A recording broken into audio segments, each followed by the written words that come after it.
अकबर ने कड़कड़ाती सर्दियों के मौसम में एक दिन यह ऐलान किया कि अगर कोई व्यक्ति पूरी रात भर पानी के अंदर छाती तक डूबकर खड़ा रह पाएगा तो उसे 1000 मोहरों का इनाम दिया जाएगा। इस चुनौती को पार करना काफी कठिन था, पर फिर भी एक गरीब ब्राह्मण अपनी बेटी के विवाह के लिए धन जोड़ने की खातिर तैयार हो गया।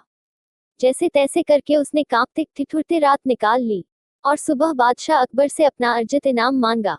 अकबर ने पूछा कि तुम इतनी सर्द रात में पानी के अंदर कैसे खड़े रह पाए। ब्राह्मण ने कहा कि मैं दूर आपके किले के झरोखों पर जल रहे दिए का चिंतन कर करके खड़ा रहा और यह सोचता रहा कि वह दिया मेरे पास ही है। इस तरह रात बीत गई। अकबर ने यह सुनकर तुरंत इनाम देने से माना कर दिया और यह तर्क दिया कि उसी दिए की गर्मी से तुम पानी में रात भर खड़े रह सके, इसलिए तुम इनाम के हकदार नहीं। ब्राह्मण रोता हुआ उदास होकर चला गया। बीरबल जानता था कि ब्राह्मण के साथ यह अन्याय हुआ है। उसने ब्राह्मण का हक दिलवाने का निश्चय कर लिया। अगले दिन अकबर और बीरबल वन में शिकार खेलने चले गए। दोपहर में बीरबल ने तिपाई लगाई और आग जलाकर खिचड़ी पकाने लगा।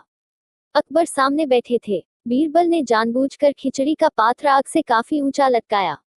अकबर देखकर बोल पड़े कि अरे मूर्ख, इतनी ऊपर बंधी हांडी को तपन कैसे मिलेगी, हांडी को नीचे बांध वरना खिचड़ी नहीं पकेगी। बीरबल ने कहा पकेगी पकेगी, खिचड़ी पकेगी, आप धैर्य रखें। इस तरह दोपहर से शाम हो गई और अकबर लाल पीले हो गए और गुस्से में बोले, बीरबल तू मेरा मजाक उड़ा रहा है, तुझे समझ नहीं आता, इतनी दूर तक आंच नहीं पहुंचेगी, हांडी नीचे लगा। तब बीरबल ने कहा कि अगर इतनी सी दूरी से अग्नि खिचड़ी नहीं पका सकती तो उस ब्राह्मण को आपके किले के झरोखे पर जल रहे दिए से ऊर्जा कैसे प्राप्त हुई होगी।